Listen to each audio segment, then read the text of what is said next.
آپ کی کیسے ہیں؟ وعلیکم خیریت السلام سے؟ ورحمۃ اللہ وبرکاتہ، الحمدللہ علیہ ثانی صاحب والا آپ سے کل ایک حال۔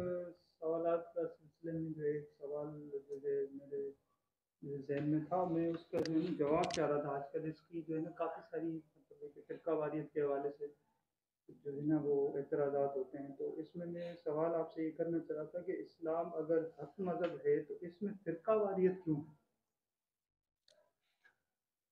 اصل میں سوال تو آپ کا یہ ہے کہ حق مذہب فرقہ واریت کیوں ہے؟ تو پہلی بات یہ ہے کہ یہ کہنا کہ فرقہ واریت نہ ہونا حق کی دلیل ہے، یہ تو آپ کو خود ثابت کرنا پڑے گا کہ کسی چیز میں اگر اختلاف نہ ہو تو وہ حق ہونے کی دلیل ہوتا ہے۔ یہ بات نہیں ہے، حق اور باطل کی دلیل یہ نہیں ہوتا اس کے اندر اختلاف نہ ہو، بلکہ دیکھا جائے تو حق کے اندر زیادہ اختلاف ہوتا ہے باطل کے مقابلے میں۔ باطل پر بعض اوقات کیا کہتے ہیں اتفاق لوگوں کا ہوتا ہے، لیکن حق کے معاملے کے اندر اختلافات ناگزیر ہیں۔ اور پھر دوسری بات یہ ہے کہ اسلام حق ہے تو اس کے اندر فرقہ واریت کیوں ہے؟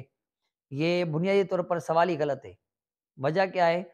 اس کی کئی وجوہات ہیں، عقلی بھی اور نقلی بھی۔ نقلی یوں کہ نبی پاک علیہ السلام کی حدیث پاک آپ نے سنی ہوگی کہ دیگر تمام امتوں کے 72 فرقے تھے، میری امت کے 73 فرقے ہوں گے، تو ایک ہی نجات اور حق پر ہوگا اور بقیہ سب جہنمی ہوں گے۔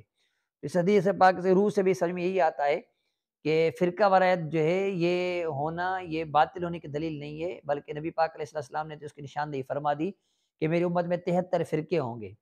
لیکن اب بعض لوگ یہ کہتے ہیں کہ ہمارا کوئی فرقہ ہی نہیں ہے، ہم فرقے سے بالکل آزاد ہیں، کیونکہ فرقہ واریت جو ہے وہ باطل ہونے کی دلیل ہے۔ حالانکہ فرقہ واریت یہ باطل کی دلیل نہیں ہے، بلکہ فرقہ واریت کی جو اصل جڑ بنیاد ہے وہ یہی ہے کہ ایک حق ہوگا اور دیگر باطل ہوگا۔ دیکھیں نا، اسلام دین خود ہے، بنیادی طور پر دیکھا جائے تو دین اسلام جو ہے اس کے مقابل میں دیگر باطل دین ہیں، تبھی تو اصل و نقل کا پتہ چلتا ہے۔ اگر دین اسلام کا مقابل کوئی اور دین نہ ہو، صرف دین اسلام ہو تو حق اور باطل کا پتہ نہیں چلے گا۔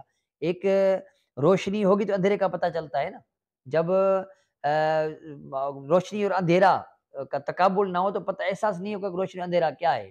تو حق اور باطل کے لیے فرقہ واریت کا نہ ہونا یہ دلیل نہیں ہے، فرقہ واریت اور اختلاف کا ہونا یہ ناگزیر انسان فطرت ہے، طبیعت ہے انسان کی۔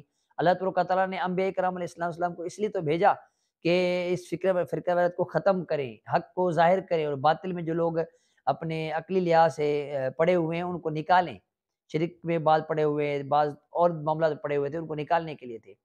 مجھے ایک بندے نے سوال کیا تھا اس طرح کا، میں ایک مرتبہ بس پہ آ رہا تھا تو اس نے ایک عجیب سوال کیا، بولا کہ مولوی آپ جو ہے نا سب فرقوں میں بٹے ہوئے ہو، تم جو ہے اتفاق کیوں نہیں کر لیتے آپس میں؟ میں نے ان سے ایک بات پوچھی، میں نے کہا تم مولوی بٹے ہوئے ہیں اور آپ کو اتفاق چاہیے تو آپ ان کو اتفاق کروا دیں۔ انہوں نے کہا میری کون مانے گا؟ میں نے کہا میری کون مانے گا پھر؟ لیکن میں نے ان کو 5 پوچھا آپ کتنے بھائی ہو؟ بولا ہم 5 بھائی ہیں۔ میں نے کہا کہ کیا آپ 5 کے 5 بھائی جو ہیں وہ متفق ہیں؟ انہوں نے کہا نہیں، بالکل نہیں، ہر ایک کی رائے الگ ہے، ہمارے والد صاحب کی رائے الگ ہے۔ میں نے کہا کیا آپ کے گھر میں کبھی اختلاف نہیں ہوا؟ ہوتا ہے۔ تو میں نے کہا جب آپ اپنے گھر کے اندر اختلافات اس کو ختم نہیں کر سکتے تو آپ یہ چلے ہو کہ فرقہ واریت ختم کرنے کے لیے۔ دین اسلام یہ درس نہیں دیتا کہ فرقہ واریت ہو، لیکن دین اسلام اس سے منع کرتا ہے۔ لیکن اگر کوئی بندہ فرقہ پیدا کر لیتا ہے تو اس کے اندر اصل اور حق کی پہچان، حق اور باطل میں فرق جو اللہ تبارک و تعالیٰ نے دیا ہے، یہ کتاب کے ذریعے بھی، سنت کے ذریعے بھی، اور صحابہ کرام رضوان کی سیرت کے ذریعے بھی ہم کو یہ فرق ملتا ہے۔ اب دیکھیں نا، ایک بات میں آپ کو آسان سے اس کو سمجھانے کے لیے بتاتا ہوں۔ اللہ تبارک و تعالیٰ نے اس پوری کائنات کو بنایا، ٹھیک ہے؟